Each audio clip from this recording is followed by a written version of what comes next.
Meet Labubu, the most well-intentioned little creature you'll ever see. Morning light pours across Grandma's pristine kitchen counter, illuminating jars, a worn cookbook, and a scattering of flour like powdered snow. Labubu pads around on tiny paws, tongue peeking out in concentration, as he lines up cupcake liners, measures sugar with a wooden spoon, and hums a muffled tune. Every gesture is careful, hopeful.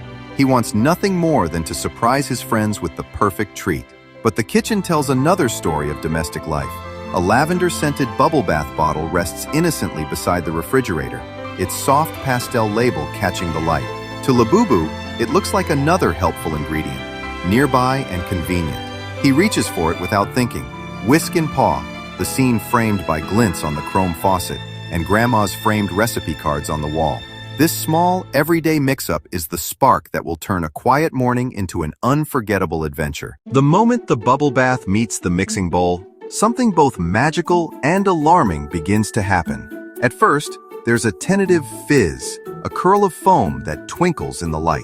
Labubu's whisk slows, eyes widening as the batter ripples and puffs like a living thing. Within seconds, the foam accelerates, bubbles forming, multiplying, rising in glossy lavender clouds that fill the bowl and spill over the rim.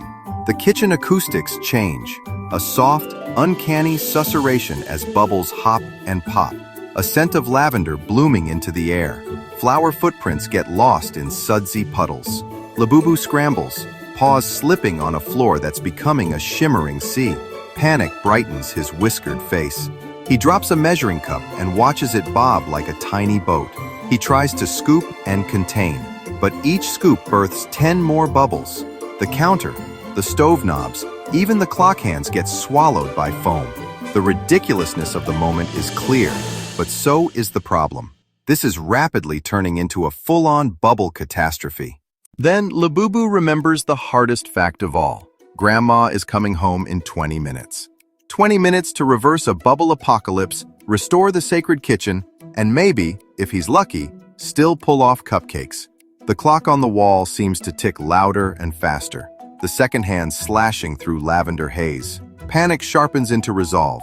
If you can't beat the bubbles, ride them. He fashions a makeshift surfboard from a flat cookie sheet, straps it under a paw, and with an exaggerated deep breath, he launches into the sudsy ocean. The camera follows in tight, hyper-realistic detail. Foam spraying, tiny whiskers wet with fragrant mist, Labubu leaning into waves like a furry pro. He carves around a mountain of marshmallow-like foam, using spatulas as paddles, bouncing off a sink full of glossy soap peaks. Each ride is both playful and purposeful.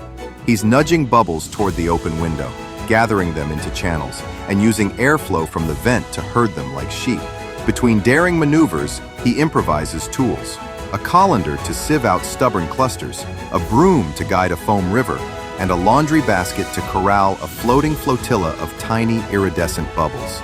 The kitchen transforms into an arena of slapstick heroism, sudden slow-motion moments where a particularly monstrous bubble arches like a wave, and Labubu surfs it with a squeal of triumph. He talks aloud to himself, pep talks, plans, quick calculations, each line underscoring his frantic creativity.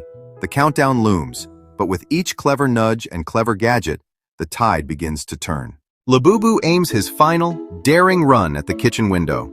With expert precision that surprises even him, he rides one enormous lavender wave, skimming across the sill as bubbles cascade out the open window in a spectacular, sudsy waterfall into Grandma's garden. The camera pulls back for a wide, photorealistic shot, foam sheets spilling over flower beds, glossy bubbles catching sunlight as they drift like absurd, sweet-scented clouds across the lawn.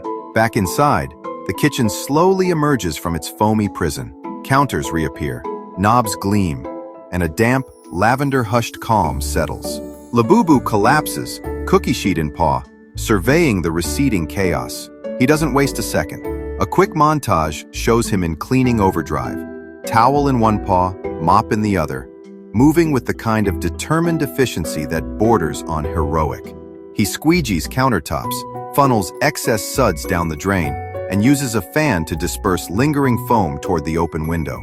Each action is deliberate, cinematic, Close-ups of water beating on a wooden surface, a sponge wrung out, a steam of warm light making the kitchen glow. With 15 minutes to spare, he hides the empty bubble bath bottle behind a stack of cookbooks and strikes a casual pose with a cookbook on his lap. A picture of innocence. The front door key turns.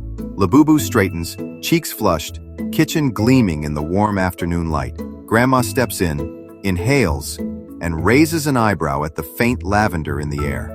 "Have you been baking, dear Labubu?" she asks, voice soft and curious. Labubu offers a shy, proud smile and a single perfect cupcake from a now empty tin. Actually baked, real sugar and milk this time, presented with trembling pride. Grandma tastes it, chuckles, and hugs him tight. The lavender story left unwritten between them. Outside in the garden, the last of the bubbles glint in the sun and rise, harmless and beautiful. A reminder that even the sweetest disasters can end in a laugh.